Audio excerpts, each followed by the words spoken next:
Mecca and Arabia, about the year 570. Mecca is important for two reasons. 1. The Kaaba is there, an ancient temple built to worship God. And 2. Muhammad, peace be upon him, was born in Mecca.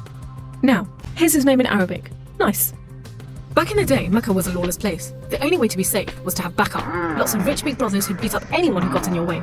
So the place was ruled by the most powerful families who could do pretty much what they wanted. And religion didn't help. By this time, the Kaaba had been filled to overflowing with 360 idols that did nothing to help anyone. So it was a tough place to grow up if, like Muhammad, you were a poor orphan and believed in just one God you couldn't see, like the Jews and the Christians. He called him Allah, the God, in Arabic there. Muhammad's dad died before he was even born, and his mum died when he was just 6. So he was brought up by his grandfather, Abdul Muttalib, and then, when he died too, by his uncle, Abu Talib, who had the respect of the city's ruling families, so Muhammad was safe for the time being. Muhammad started out as a shepherd, and then became a businessman travelling about buying and selling stuff from rich clients. When he did some work for a rich widow called Khadija, she was so impressed by his honesty and skill that they ended up getting married, and for a while, it looked like Muhammad was going places. Well, he was, but not how you think. Every year in the month of Ramadan, different calendar, different names for the months, there was a big party around the Kaaba, when people made sacrifices to the idols. Muhammad hated it, so he'd get out of town and sleep in a cave he'd found on the top of a nearby mountain. One night, Muhammad's praying to Allah when wham! There's the angel Jibreel, you might say Gabriel, standing right in front of him. Read, says the angel, but Muhammad couldn't read. No schools, you see. Jibreel keeps on at him. 3 times he says, read. Then he grabs hold of Muhammad and wham! Again, it's like Muhammad's learned the words off by heart. So he recites the message out loud. Read in the name of your Lord, who created man from a drop of blood. Read, for your Lord is most generous. He who taught by the pen, taught man what he did not know. It was a message from Allah. God was speaking to him just like he'd spoken to the prophets in the Jewish and Christian holy books, which meant he was a prophet too. The messages continued for the rest of Muhammad's life. Allah gave him the words to say and the Prophet recited them. The words were written down by they were collected together and became the Muslim holy book, the Quran, which means recitation, because Muhammad recited it. But back to the night of power. Muhammad tells his family, then his friends, and eventually everyone about Allah, that he's the one and only God, that he wants everyone to be treated fairly, and long story short, it didn't go down well with the ruling families of Mecca, who liked things just the way they were, thank you very much. You see, Islam means obedience to Allah, and Muslim means someone who obeys Allah, and the ruling families didn't want anyone obeying anyone else but them. So the people who believed in Muhammad's message, the Muslims, were given a hard time. Some were even tortured and killed. A few of them managed to escape to Abyssinia, Ethiopia. But most were stuck in Mecca.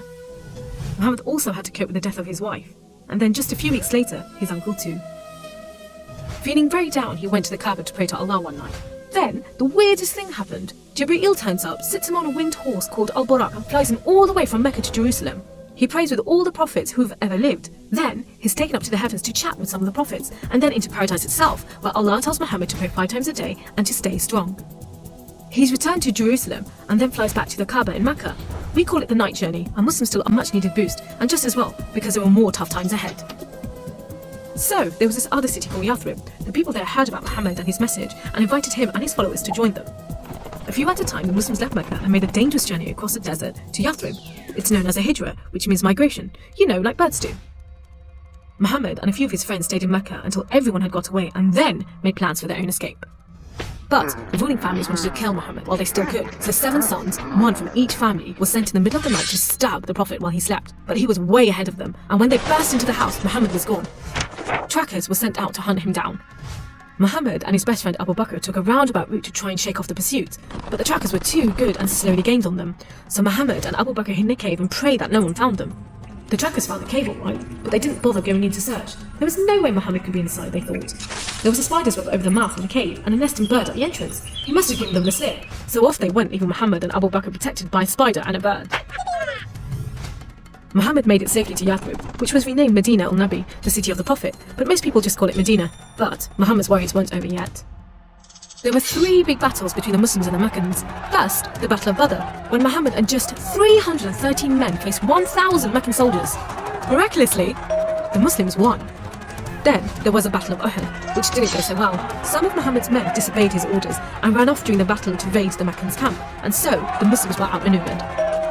Then, there was a Battle of the Trench. Medina was protected on 3 sides by mountains, so when the Meccan forces advanced in the city, the Muslims just dug a deep trench. The Meccans made camp, but the weather was terrible. Pouring rain put out their fires and howling winds blew down their tents. Eventually they gave up and went back to Mecca. It was all a bit embarrassing. They were losing the respect of the local tribes who were flocking to join the Muslims. So a peace treaty was signed at Hudaybiyah. But it wasn't long before the Meccans broke it. Muhammad decided that enough was enough. By now he had over 10,000 men, so he led them across the desert to Mecca. The ruling families realized they'd made a huge mistake, but it was too late. All they could do was surrender and hope that the Muslim army killed them quickly. But Muhammad said there should be no more fighting. He rode into Mecca and went straight to the Kaaba. He circled it 7 times anti-clockwise and smashed all the idols, rededicating the Kaaba to Allah. And that's why I'm not going to show you Muhammad. The Muslims wanted to make it totally clear that they only worship the one unseen God. So they didn't have any pictures of Muhammad in case anyone thought he was an idol. And they didn't have any pictures of Allah because he's like nothing on earth. So it would be impossible to draw him anyway.